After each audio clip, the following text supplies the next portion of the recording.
Oh, it's slow to load, but How can you dance at a time like this? We are in mourning. I pinched a nerve, so I'm not going to use that arm. But we're back. The vibe has spoken. We are Let me in pause that. I mourning. can't fit out well.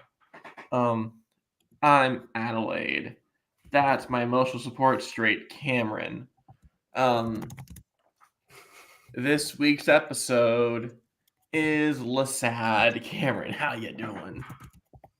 Um, we are in mourning. We are sad. We are sad over who went home, and we are disappointed over who cast the votes necessary to send that person home. In if we are in mourning, who's Troy and who's Abed? I feel like you are technically more of a jock than I am, but by very little. You I played sports in high school and I think a little bit in college, right? I played sports every year pre-college. I was Yeah. And I legally a jock, even though I was built like a twink and went and did musical theater. yeah, no, I did theater. I did musical theater every year. And uh I was a competitive dancer. So, you know, that's what I Two got. regular old Billy Elliots here. Uh, Absolutely. Um, but you know what neither of us have ever done is financial analysis. oh, okay. We'll get to that. We'll get there. We'll get Rem- there. We're sad. We'll get reminder. This is a spoiler show. We're gonna go into spoilers immediately after the sports ball talk, which we were two very big fans of. But spoilers now. Start with the post-travel reaction. Everyone's really happy that Bruce is gone, and I'm a little annoyed by it. Like, was I as a viewer happy that Bruce left? Absolutely. But as a player, I think there needs to be some like level of retrospective, like, hey, this was a bad move. So definitely it. about it. It's that, and it's also a thing of like watching from home. Like I feel kind of bad for Bruce because Bruce is gonna see this, and he's gonna know that everyone celebrated this enthusiastically and vigorously for him going home. I can't imagine, like, because Bruce was already like really loved, like mostly by the other contestants, but in general by the Survivor fan base after 44. And he comes back for 45. He goes out at 8, which is like notoriously a really great spot. 1-2 challenges, found an idol, all the shit there. He's like, oh man, I'm gonna be real well loved. Oh boy, was he not. Then he watches the episode and he comes back and like, oh shit, even my other castmates didn't like me that much. Like that sucks.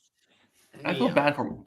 I was bad mouthing him last week, but still like sympathy for the man. Yeah. Like Bruce the player and Bruce the person are two different people. And Bruce the player is a villain and gets on people's nerves, but Bruce the guy, like, he's a dude. He's not one of the villains on Survivor where I'm like, oh, you're just actually a deeply bad person.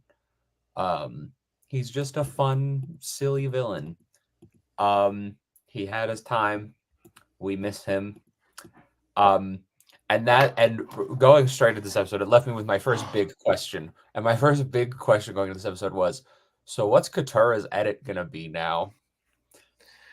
What's her story gonna be now? Now that Bruce is gone, and they did so much for her.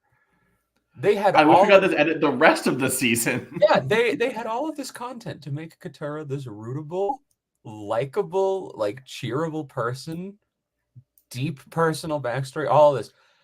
And no, they just hid it from us for 12 weeks and instead made Katura just the woman who hates Bruce.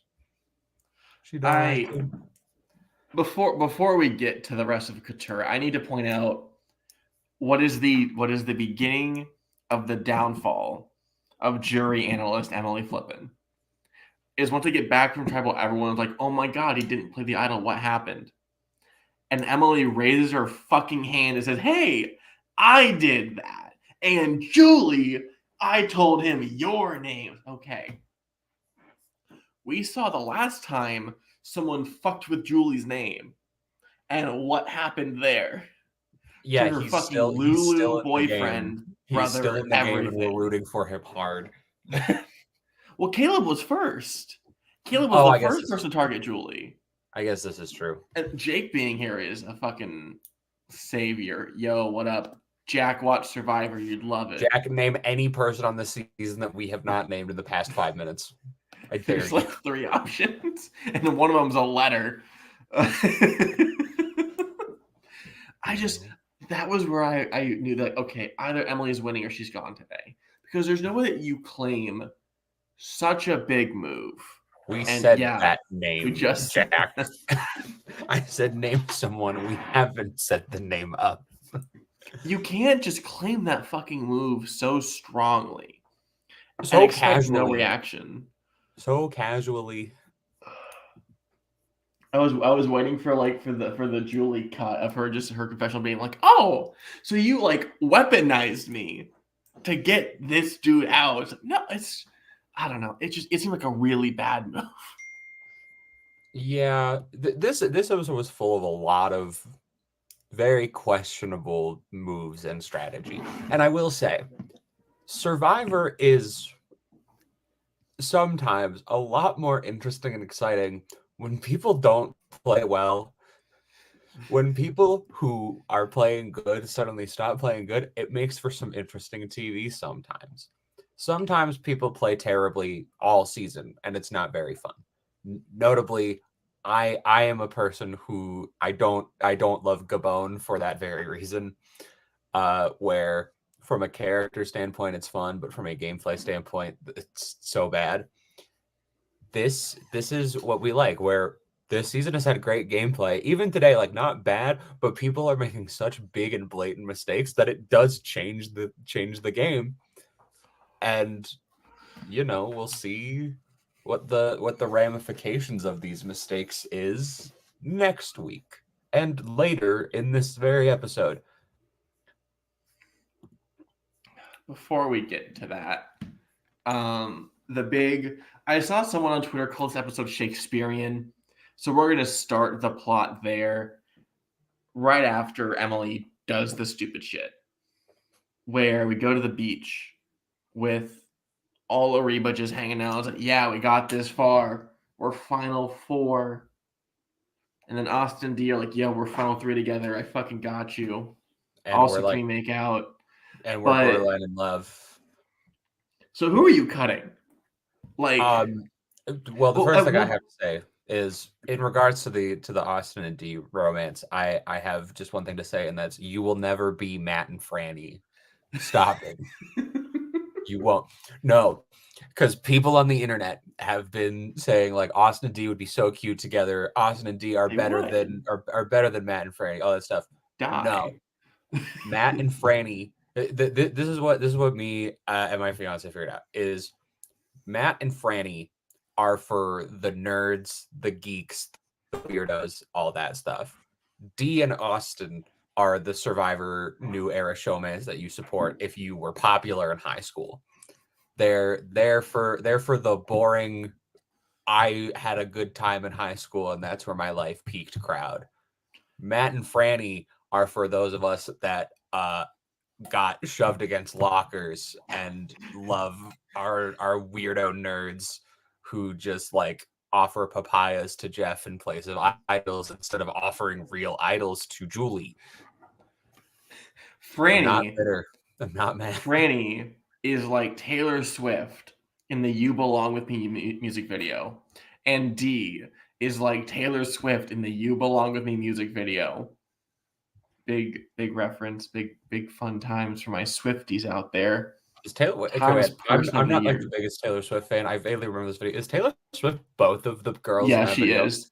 She's just the cheerleader in a black wig, so she's like popular.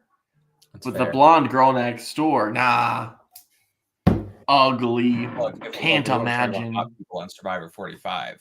I have 2 words for you: Jake O'Kane. Did you see the picture on Twitter of Caleb licking Corey's face? I did. And I specifically saw because I believe Zach Wurtenberger retweeted it with what is going on. So jealous of all of them in that picture. Um, but yeah, it's really frustrating to me, and we'll get more of like the Reba 4 little intermingling later. It's really stupid to me that I think everyone knows basically that the final two is Austin D and someone else, and no one's trying to fight through that. Julie thinks that she fits in there over Drew and vice versa for Drew. It doesn't. I know that I'm coming at this from a perspective like I'm on the outside. I can see everything. I'm actually eating. I'm not like fucked in the head totally. At least my therapist doesn't say so. So maybe I'm missing something. But what are you fucking doing when you're at final 7? And you're like, oh yeah, I'll just go to the end with people who are guaranteed to be there. What are you gonna do to beat them, to break it? The coin flip of getting there. You're going to fucking fire. What do you want? Yeah. Although, prevailing fun new theory is maybe there's not fire this season, some people are saying. Because they're like, why would they show us people making fire? And Couture specifically saying, why can't we just have a vote at 4 if we're not going to have a vote at 4? To which I say, you could believe that all you want.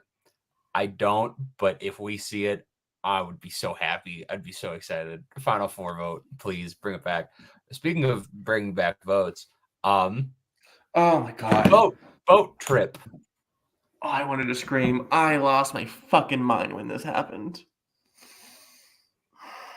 So the boat comes. Hey, get on. When the boat came, I thought they were doing what happened at like final 5 in 43, where it's hey, there's an advantage on the beach, start running, which I enjoy. I think it's a fun twist. Yeah, I think it works better earlier on, so I was excited here. And then it's hey, go for a walk, do a puzzle, and lose your vote. I don't know what Jeff's fetish is for making people not vote. I get it like add stakes. Do it like once or twice. It loses its power when it's like every single fucking vote all season. Yeah, it's especially like at final 7. Like you are cutting out 15% of the votes at that point. Math minor, former ex math minor over here. I'm not a math minor anymore. I'm an English minor now, which is why I can comment more on the it being Shakespearean thing, to which I say people use that term don't know what it being Shakespearean means, because Shakespeare makes some really dumb and silly stuff and he makes some sweeping drama. Anything can be Shakespearean if you Shakespeare is either melodrama or a really good steak. Nah. It's Shakespearean because 2 people are in love, but one of them can't win. Wow, Romeo and Juliet, It's like the worst Romeo and play Juliet. ever. It's a house divided. That's Abraham Lincoln. That's not William Shakespeare. That is Abraham Lincoln, a guy who had different contributions to being in the theater.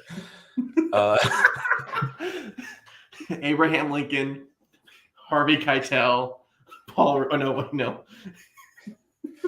Okay. Anyways, yeah. Emily gets on the boat. She goes to the island. They're like, "Hey, do you want to solve the puzzle nobody could solve?" And they explicitly tell her, "This is the puzzle nobody could solve." Or do you want to keep your vote? And she's like, "I'm not doing the puzzle." Like doesn't even seem to really give it a second thought. She's like, "No, I'm not doing this." Yeah, smart decision.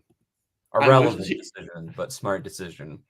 I wish that she told Jake what the puzzle was. He's like, "Oh yeah, I saw that too." Or I can't do his Boston accent. I saw that too. It fucking sucked. Good job not doing it. My girl Emily is wicked smart, you know. I can't do Boston. You should work on that. Work on the Boston accent to really like go full character for your Halloween costume next year. You know, I'll just wear the Boston Clover muscle shirt. Yeah. And then a blue shirt over top. Really grow out the beard, like unnecessarily. My boy Brando's wicked smart. Still, my favorite Jago King moment is him saying "wicked smart" in the first episode. Me going, "Yeah, Boston, we did it." So she comes back. She comes back from the loser vote shenanigans, and I wrote this down because it drove me insane. Is that Julie has a confessional where she said that she would have taken Emily to final 3. I think Julie has been like weirdly entertaining, and I think that she has been especially more so today. But you mentioned it earlier where it's like it's good to balance smart moves with entertaining. Julie hasn't been making smart moves like at all this season. Continues to do so today. And I think announcing that she's taking basically Denise Stabley to the end of the game because she thinks she can beat her is fucking stupid. I get that, she's been in a dominant alliance, taking them out is good material. But she did not want to do that today. Explicitly said that she doesn't want to do that. When are you going to do it then? When are you starting? Anywhere when are you starting that? Because you can't be any of your alliance members. Yeah. It's to backtrack a little bit though, like Emily's on the island, and then basically the conversation was like, it's Emily, right? And then Drew is like, what if it's Julie? And it's like, ooh, what if it's Julie? I like the sound of that. I like the sound of any name that isn't financial analyst Emily Flippin. But then Emily gets back and she's like, well, while I was gone, everyone basically decided it's either me or Julie. So that's something. And that's kind of like all that really happens before the immunity challenge, other than like getting Katura's whole backstory thing. We also learn that Jake teaches theater to children. So if you thought my fiance was attracted to Jake O'Kane before this episode. So when are you going to law school, Cameron? I'm going to, well, I should probably finish my education degree first. When are you going to get wicked smart? I think I'm already wicked smart, but I also teach theater to kids, but we got to invite Jake to be on this show just so like he and I can be in the same room together, and then I surprise Jordan by inviting her to be on the show and not telling her that he's going to be here. One of us should hit him up and be like, hey, you want to be on for like the finale or whatever. I just hope that like we're like the right amount of negativity, because I feel like you can definitely be too much or you can be like a full simp. I think we're a good balance, but I could be wrong. I have one other note before we get things critically enough. I think we are not overly positive about anyone except for Emily Flippin. We're not sending enough death threats to fill up dump trucks. Shout out to Sabrina Carpenter. Listen to your album, it's fire. The one small note I have before we go to the challenge is I want to say it's Drew. I forget who it is, but someone pulls Emily aside and is like, hey, Julie wants to vote you out. And she just responds, yeah. Like she had like a weird the cadence that just hooked me. I'm like, yeah, this is why I love this girl. Language analyst Emily Flippin, big fan. Then we get to the challenge, which you do theater. Yeah. So I feel like you would agree with me. So the structure of the challenge itself is you're in like a little hexagon. You got to untie a rope around your hexagon, run out, throw some shit at blocks, and then use the blocks to spell an arc that's a word, which is a fucking amazing puzzle. I'm a big love that addition. But you do theater, so you're probably familiar with like on the tech side, taking a cable and wrapping it. Oh, rope management yes. So here, theater. Everyone is just holding their ropes like this. I'm like, what the fuck are you doing? So I had to take tech theater, and one of the first things you learn. So before I even took any tech theater courses in the course of my degree, I took just like regular theater courses where you do your own little bit of tech. And it's like you get the rolling in spotlights, and they have their long cords, all that stuff like that. And one of the first things they teach you about using lights like that in theater is if you don't properly manage the cords, any person who uses the light again, especially if it's a tech person, is going to hate you and want to punch you in the face. It's the same with when you're working in actual tech. If you are not managing your cables, the people who do manage the cables are going to hate you and want to punch you in the face. So to me, the optimal strategy, which is the way you manage ropes, the way you recoil ropes, is you grab it in one hand and then you just wrap it around your elbow and you go over the arm and over the arm and over. And that's how you manage a cable. And it's also a great way, at least if you're me, or actually I think like any person who wears men's shoes, this strategy in theory works for, where if you have a general idea of the distance that you have to travel, A fun random biology hack is the fact that the distance from your wrist to your elbow is the same as the length of your foot. That's just a random fun fact. So if you, you're about to test this right now by putting your foot against your arm, right? I can't. I'm not that flexible. Fair. But so if you know men's shoes, your size in shoes is basically how long your foot is in inches. If you're a size 12, your foot is a foot. So if you have a theoretical idea of how long is the path that I need to travel, and you know one full wrap around here would be double this length and a little bit. So like for me, I'm a size 13 shoe. One wrap around here, probably about like 28 inches worth of rope. Therefore, I know I need this many wraparounds to ideally get me my thing. No one really cares about this, and this is a very long tangent, but this is just a fun thing that you could do if you want to like try to know the strategy behind this. As we saw, many people didn't get enough rope and it set them behind. Did it really matter? I don't think so, but it was part of the challenge.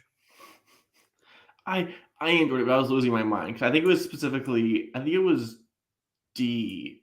Whoever was in blue was just holding the rope. Yeah, like D.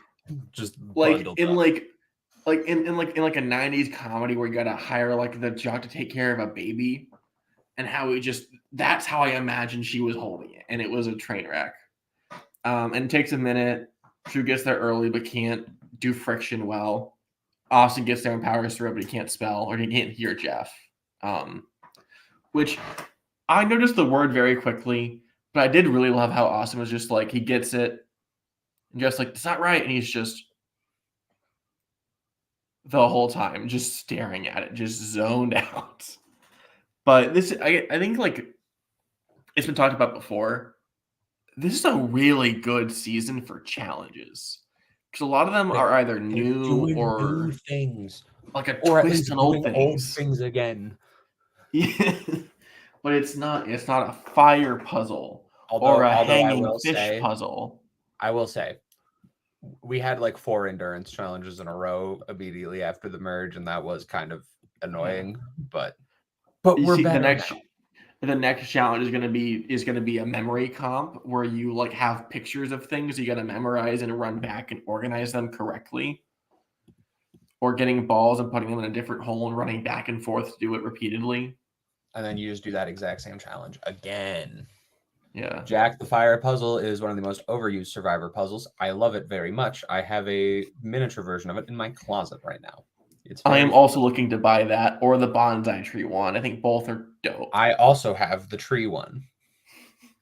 I can solve the fire one blindfolded. I spent $300 on a PS4 instead of puzzles because I like to stay inside. I spend my money on student loans. I'm in America where they're paused until they're gonna kill me later. Mine are still like paused, but I might as well try and pay them back while I can. Yeah, and there's also a reward that comes with the challenge. Yeah, and it's a Boys Night 2.0, big plate of barbecue, and weirdly just like whole leaves of lettuce that Austin eats like a fucking rabbit. There's no. I just saw a TikTok earlier today. It's one of the least calorically dense foods ever. It's just water with some green shit. Like, what are you doing with it? Yeah. Anyways, lettuce and celery are like the two. There's a reason why they're like the 2 healthiest foods people say is because they're functionally just water. Yeah. Celery sounds nice. Like for every 10 calories of celery you eat, you burn 3 calories eating the celery. I really want just fucking celery and peanut butter right now. It sounds so good.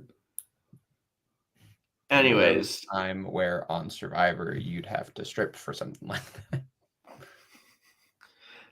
You were there for that, yeah. Almost a team name. Would have been a fun team name.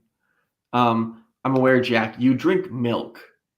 Like virgin milk. That's just fucking weird. Drew wins immunity. Holy shit. Didn't think that would happen. Austin does not understand the instructions that Jeff repeats multiple times. He just blacked out. Drew wins immunity. Takes Jake first, which I think is a very good move. Because if there isn't a second person, it's just, hey, we fought yesterday. or like a few days ago, we're done with that shit. You're not the mobster anymore. You're just a dude. We're good. Let's work this vote out. And then Austin comes along too, which obviously could fucking come along because boys' night. There was no fucking playing with the boys. And I'm disappointed. There was no danger zone even. You done fucked up. Why couldn't the girls have a girls' night and have like dance the night away or something going on? Like fully commit to the idea. Yeah, it's honestly just like a very relaxed thing. They're like, hey, Julie. Jake's like, yeah, sure, wicked smart. And they're like, oh, yeah, dope, let's go. And the girls are hanging out at camp like, ooh. So this is what it says in the buff. That's so crazy. It's made in Spain. Wow. Because they can't have a conversation with each other. Yeah, they're not adding anything. It's, oh yeah, sure, let's vote Jake. Why not? Yeah. Well, Emily and Julie are like this. It's also not like also the fact that like every round people have been saying, hey, let's vote Jake, and Jake hasn't been getting voted out. That's when you people should probably start catching on that, like, when you hear, hey, we're gonna vote Jake, we're probably not voting Jake. Let's be honest here. I would love if Jake becomes the Taylor Hale of just after a while you're seen as a threat so much that you just become one, and then you are one. Like everyone wants you out for no reason, then suddenly you are the person everyone needs out, but no one will do it. It's great, love it. BB24, I'm like halfway through, great time. Oh my god, on the bit where Jake is like a theater teacher. He had a line that I loved, where I think it was after the barbecue plate, where he is like, this whole game I've been in a production. I've been a background actor. I've been a tree, and that whole confessional is one of my favorites all season because it's just he doesn't want to be a tree, and it's a fucking great line. Yeah, it's like there is a line in the scenes from our next episode from Jake that I think is great. But we'll get there when we get there. Drew wins the challenge. We go back to camp, and Austin ruins everything. Austin thinks with his dick, and it ruins the season. Because he's like, "Hey D, sounds like there's gonna be a Julie vote," and she's like, "Yeah," and she's like, "But we can vote Emily. There's 4 of us." He's like, "Yeah, I don't know about that." And then what does she do? She runs to D immediately, and she's like, "Hey, play your idol. There's a majority. It's gonna stay that way. I'm gonna vote for you. Play your idol. Do what you want." And then Julie goes. This goes into everything later. Matthew, mute for like 5 minutes or like for a second. This will be a spoiler.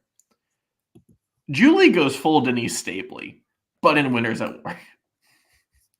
It's, I have immense power with this fucking thing in my pocket, and I want to do the most boring fucking thing possible. It's frustrating.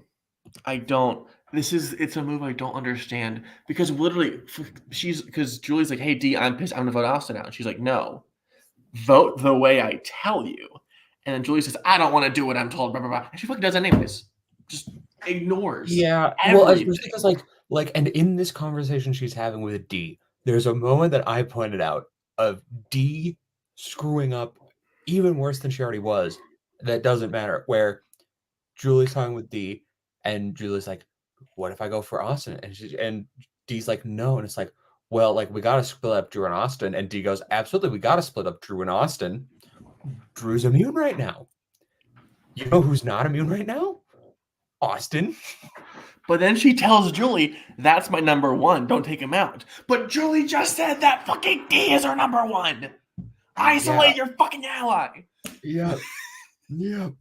This was a messy episode from everyone who was playing really, like, all the people who were playing like extremely strong games played very messy, and the people who've been playing like very messy games were fine.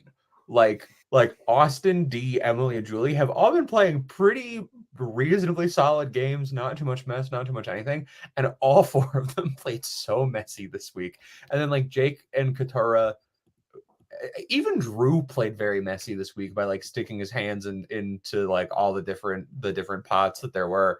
And then like Jake and Katara were just kind of there hanging out. They were like, we're here, we're along for the ride. We'll see what happens. They're not winning, but you know, we can still root for my boy Jake. I want him to win. When we do the first thing we've talked about doing after this season is over, you better believe Jake O'Kane makes that list. I think that's crazy, but you do you, boo. Well, I assume we're each making our own list, and he will be on yeah. mine. And Survivor, all-star seasons of Survivor need people that are both A, why are you here, and B, hot. And I will continue to pump up Jake O'Kane as hot because Justine if Jake O'Kane is hot, then I'm hot by proxy.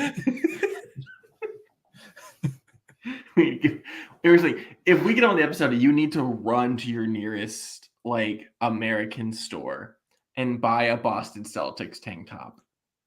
Do you think that like in Canada we have like the way that big cities in America have Chinatown? Do you think we have Americatown? That would be really to my local American store. The only real difference between our country and yours is that we have socialized healthcare, slight accents, and happiness. Happiness is relative. I know it's y'all going up there. I mean, that's fair. A little bit more, but not a lot. But yeah, do we want to just skip to tribal? Because like truly everything, like we hate Julie going crazy, and then we get to tribal. And I don't hate Julie going crazy. I think it's great fucking content. Sorry, I said we hit Julie going crazy. Now we hate Julie going crazy. Like we hit that point. We hit the bullet point. Move on. This is where we get messy. This is where I'm fucking devouring, eating this whole episode. This is where like the second I saw her fucking crazy eyes, I like bolted up in my bed. I'm like, D's gone. D is going home, which retrospect, never gonna happen. Because if she votes out anyone, she votes out Austin.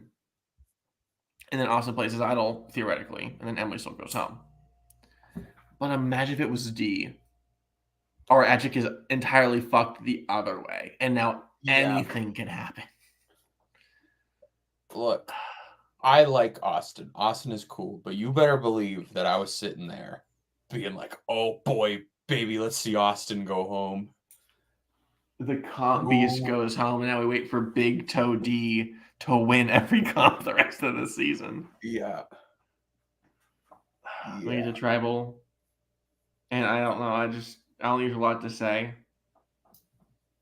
No, like they ask a couple questions, some questions get answered, and then everyone votes, and we see 6 votes, and immediately go, oh, well, Julie's playing the idol clearly, and they're only not showing us her vote. Which, for the record, I believe the only time we've ever seen that high a number of votes shown to us before the like actual official vote read at tribal is the Eric Reichenbach boot in Micronesia, because that tribal famously we see every single vote before the votes are read because it's so obvious what's going to happen there. It's my second favorite like tribal edit, other than in Co-Wrong. I think it's like the 3rd boot, who is like, we could just vote right here, and she's like, no, I want to go to camp and discuss first. And there's no camp footage; it just jumps right to tribal. Yeah, I know who you're talking about, and I cannot remember her name for that. I want to say it's Julia, but that's not right. No, Julia's the other girl who works with Scott and Jason later. Her name is like, I can tell you everyone on that tribe's name confidently, except for the one that you're talking about. I can name Jennifer and I can name Darnell, but I can't name fake fan. This one lady. I'm sure Alicia. Her name is Alicia. Nerd. I did not have a very fulfilling time in high school. I watched Survivor a lot. You want to rip the Band-Aid off? Financial analyst Emily Rippin, R.I.P. It's you know what? This is a music. This is a music thing I can support.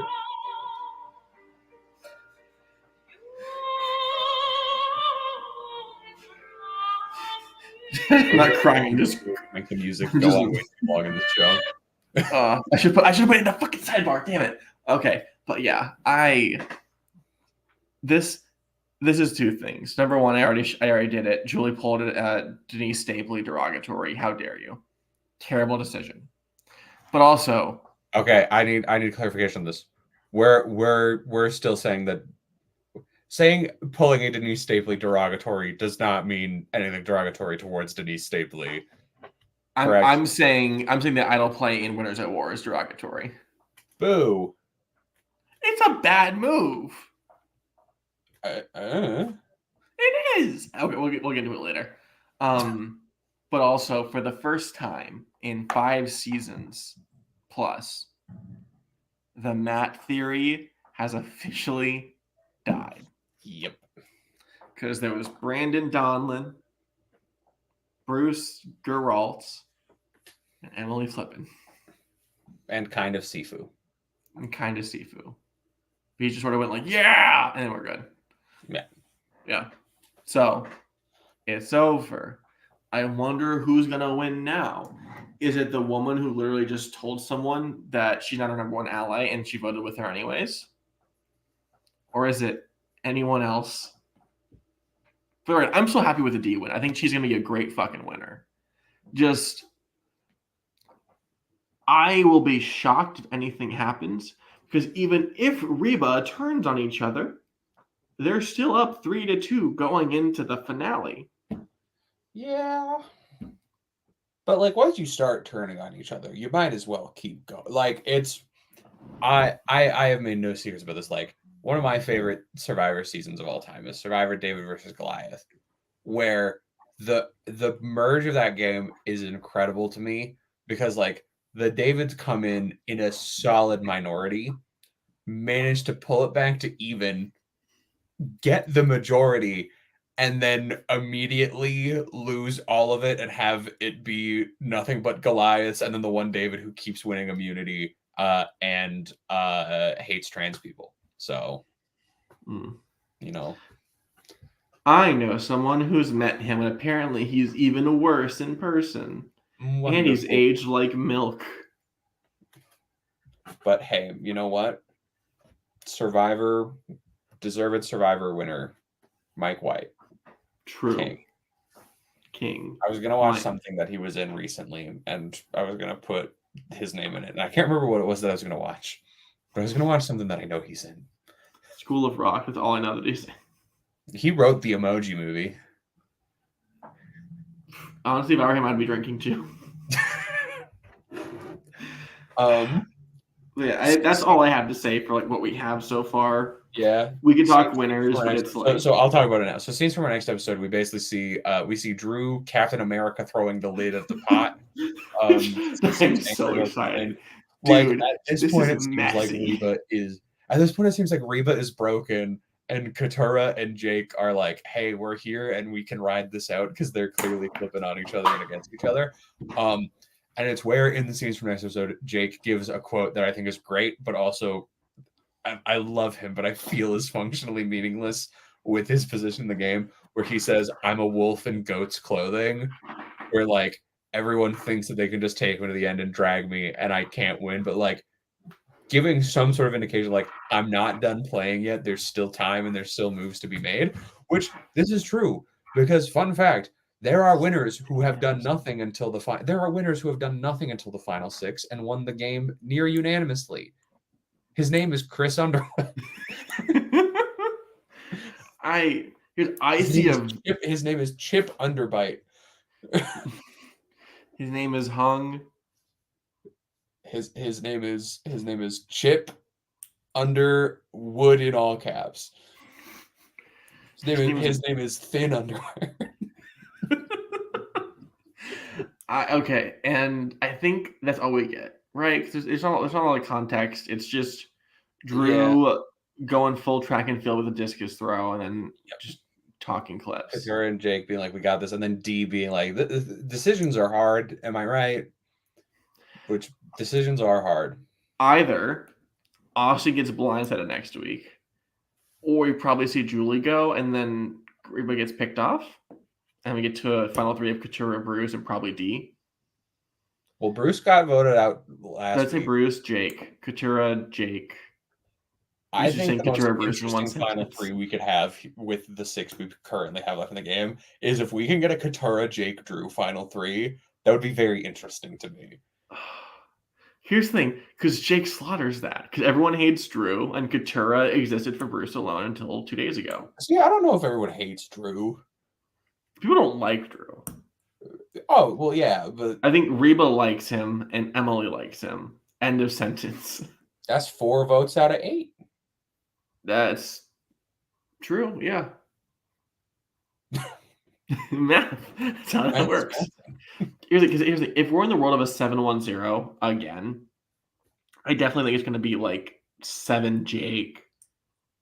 Sorry, no. Yeah, 7 Jake, 1 Drew. No. Sorry. In my head, it'd be a 7D, 1 Jake, 0 Katura. But I am seeing losing finalists all over Katura. I don't think Bruce can. No, what the fuck, Bruce?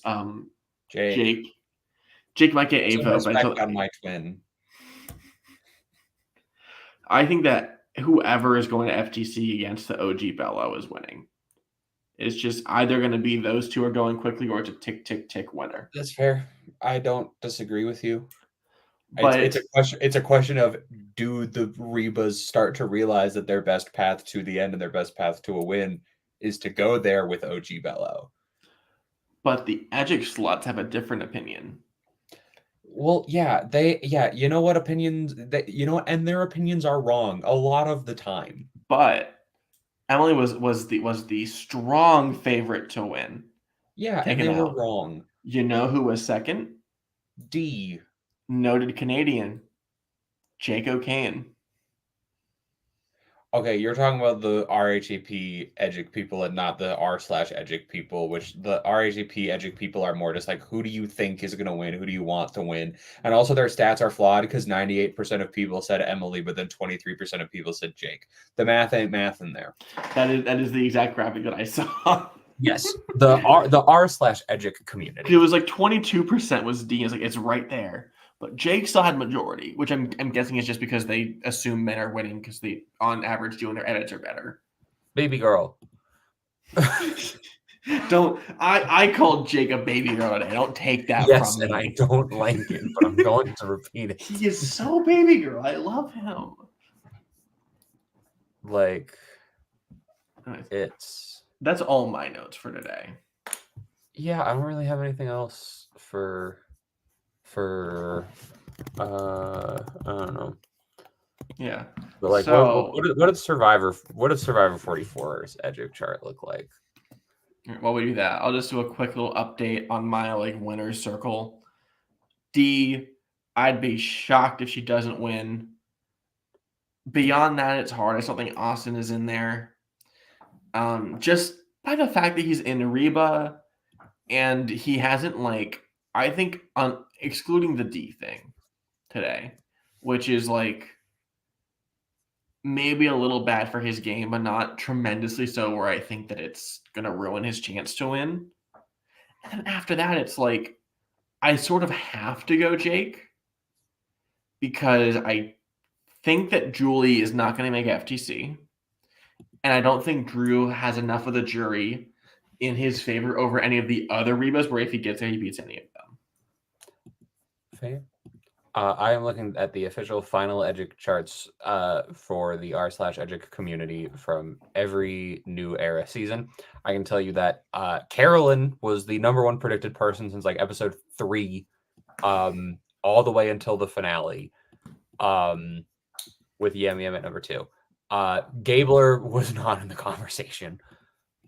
Marianne was low on the list until Omar went out, and then it was kind of just Marianne running all alone. The top Edgic contender has not made themselves like the winner in terms of edging in the new era hasn't made themselves super apparent until like the very end of the game. I feel like the last time Edgic was correct was Winners at War, and even then, probably not great until Final 8. Winners at War, Edgic. Let's find out. I'm trying not to say Finale, name because Edgic. Matthew is our loyal fan. I don't want to ruin the season for him. Matthew is the one person who truly cares about this show. Thank you to viewers who are there currently. I will. I can tell you now that the person taken out in the move of the season was consistently number 1 or number 2 every week until they got taken out. Was the winner the other one in the top 2? The winner was one of the other people, nearly always in the top 2. Yeah. What I will say, they started a little bit lower, but like once person went out, it was pretty. The moment person went out, it was winner and then winner's closest ally at number 2. Mm-hmm. Which fair. Best winning game in Survivor. So, I mean, I don't know. Did that person kick a tower? I don't think so. Hey, Drew pulled a Michelle. Hey, Josh from Australian Survivor Blood versus Water didn't win. So, haha. Drew pulled a Michelle, and he uppercutted his fucking puzzle, which was a dope moment. If I liked Drew more, I would have popped off a lot. I think it was a really fucking good time. Yeah, that's all I got. I'm tired. I'm kind of out of things to say. You know. Yeah. Next week is not the finale, but we're almost there. Not the finale. I thought it was, but it is not. I will also say, on finale night, we will probably not be live because there will be a ton of stuff to talk about, but that episode won't be done until it is already midnight in my time zone. So I'll probably be awake for that. It's less a being awake thing and more a not bothering the people in my house by loudly podcasting in the wee hours of the night. Holy shit! Especially Emily came in with a steel chair. Especially because that episode's also going to go on for probably an hour, if not longer, guaranteed. Oh, this episode, yeah. Our finale show. So we'll probably record that like a day or two later. And then maybe not do it live, upload our final thoughts video. And then we'll talk about what we're doing in the off season, where we have one video idea right now, and that's about it. A video idea and a series question. This will probably go from being a live after show for a while to being once every 2 weeks or so, we'll have some off season thing. We'll do fantasy casting, season rankings, favorite players, something like that. I don't know. I gotta watch 10 more seasons for a season ranking. Oof. Our first video once we're in the off season is gonna be ranking every person named Kelly to ever play Survivor. Oh, it's so hard. Because I really Our first video is going to be a debate of who's the better Mama Julie between Julie from Survivor 45 or Julie from Survivor Edge of Extinction. I don't even remember who that is. I'm jumping ship. She jumped ship. Oh, okay. God, okay, anyways, let's wrap this shit up. Maybe we should do top 10 tribal councils of all time. I have to watch Australia then. Oh, yeah. All right. We're going to shut the fuck up. Let's wrap this up. Ready? Dance it out.